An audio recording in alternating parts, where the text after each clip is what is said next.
آج ہم اس ویڈیو میں بات کریں گے اس میچ کی جس میں فخر زمان نے چند ہی لمحوں میں پوری دنیا کی دل جیت لیے، خاص طور پر پاکستانیوں کے، اور چند ہی لمحوں میں پاکستان کرکٹ ٹیم کے بیٹسمین فخر زمان نے دنیا کرکٹ میں اپنا ایک نام بنا لیا۔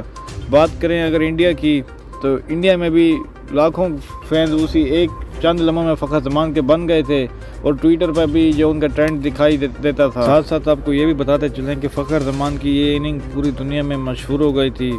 فخر زمان نے 193 رنز بنائے تھے 155 بالوں کا سامنا کرتے ہوئے، جس میں 18 چوکے بھی تھے اور 10 چھکے بھی لگا دیے تھے۔ تقریباً پچھلے سال آج ہی کے دن یعنی 4 اپریل کو یہ میچ کھیلا گیا تھا، جس میں فخر زمان کے ساتھ بےایمانی بھی کی گئی تھی۔ ٹی کاک نے بےایمانی کی تھی، جس کو دھوکہ دہی بھی کہہ سکتے ہیں، بےایمانی بھی، اور بعد میں کچھ ٹی کاک کے ایسے بیانات سامنے آئی تھی جس سے یہ ثابت ہو رہا تھا کہ ٹی کاک اپنی غلطی پر اس کو احساس ہو گیا ہے۔ اسی میچ میں جب پاکستان کرکٹ ٹیم کی بیٹنگ کی باری آئی تو پاکستان کرکٹ ٹیم کے کسی پلیئر نے 5 سکور، کسی نے 0، کسی نے 11، کسی نے 13، مطلب ہر پلیئر کا سکور کم ہی تھا۔ اور آپ کو یہ بتاتے چلیں کہ 120 رنز پر پاکستان کرکٹ ٹیم کے 5 کھلاڑی آؤٹ ہو چکے تھے۔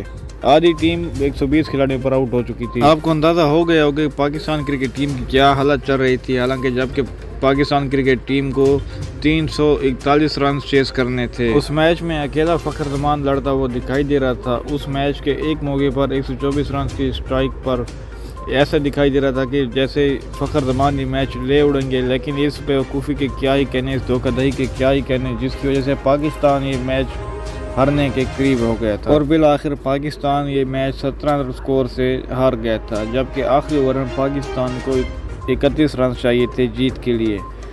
فخر زمان کی بات کریں جس نے اتنا میچ کا بڑا اتنا رخ بدل دیا، تو وہ یہ چھوٹا سا رخ بھی بدل سکتے تھے، لیکن اس چھوٹی سی غلطی نے پاکستان کو یہ میچ ہرا دیا تھا۔